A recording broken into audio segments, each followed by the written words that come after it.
Olá, pessoal. Eu sou a Ana Cláudia e minha equipe é composta por mim, Maria Fernanda e Silvia Regina. Na disciplina Estatística Aplicada à Administração, vamos falar um pouco sobre a questão seguinte.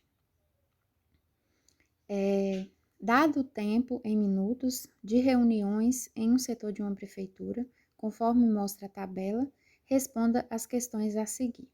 Vamos explicar como foi feita a resolução. Espero que seja de fácil compreensão. A alternativa A: construa a distribuição de frequências absoluta, relativa e acumulada. Primeiro, fizemos a organização dos dados em um rol, seguindo do menor para o maior. Aí ficou da forma seguinte. Depois, passamos a verificar a amplitude de classes, representada aí por C, amplitude total representada por A e número de classes representada por K.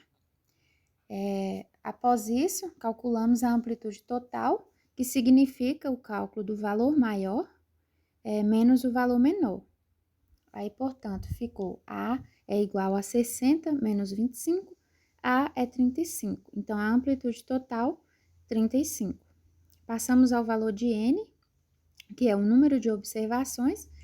É só fazer a contagem mesmo, dá 20, o número de observações. Passamos ao valor de K. K é igual a 5. Depois, o cálculo da amplitude de intervalo de classes, utilizando essa fórmula, C é igual a A dividido por K menos 1. C é igual a 35 dividido por 5 menos 1. C é igual a 8,75, que será a amplitude intervalo de classes. Passamos a soma dos limites inferior, usando a fórmula seguinte. Limite inferior primeira classe é igual a menor valor menos C dividido por 2. Ou seja, limite inferior primeira classe é igual a menor valor menos C dividido por 2. Chegamos ao total, ao número de limite inferior primeira classe, 29,625. Na distribuição de classe, observamos o limite inferior de primeira classe.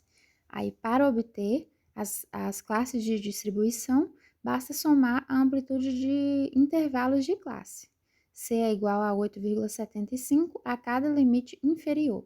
Assim, temos essa classe frequência, conforme disposto no slide. Após isso, passa-se a frequência, para chegarmos ao resultado pedido na alternativa. Podemos obter frequências chamadas de frequência absoluta, frequência relativa e frequência acumulada, que é o que está sendo pedido. A frequência absoluta, ela corresponde, representada aí por FA, corresponde ao número de observações que temos em uma determinada classe ou em um determinado atributo de uma variável qualitativa. A frequência relativa corresponde à proporção do número de observações em uma determinada classe, em relação ao total de observações que temos. Essa frequência ela pode ser expressa em termos percentuais. Para isso, basta multiplicar a frequência relativa obtida por 100. A frequência relativa é representada por FR. O cálculo da frequência relativa é também obtido por meio da seguinte expressão, conforme colocamos aí para vocês visualizarem no slide, sendo FI a frequência absoluta da classe I. A frequência acumulada corresponde à soma da frequência de uma classe às frequências de todas as classes abaixo dela. Assim, chegamos aos seguintes resultados, como vocês podem observar na tabela apresentada no slide. A alternativa B pedia para fazermos o histograma e o polígono de frequências da distribuição. Aí podemos ver, no slide, como montamos o historiograma, e polígono de frequências. Assim, espero que vocês tenham conseguido compreender um pouquinho E agradecemos a atenção de todos e estamos abertos a quaisquer questionamentos que pode ser que a gente não consiga esclarecer muito bem, mas foi o que a gente conseguiu compreender do pedido na questão. Muito obrigada.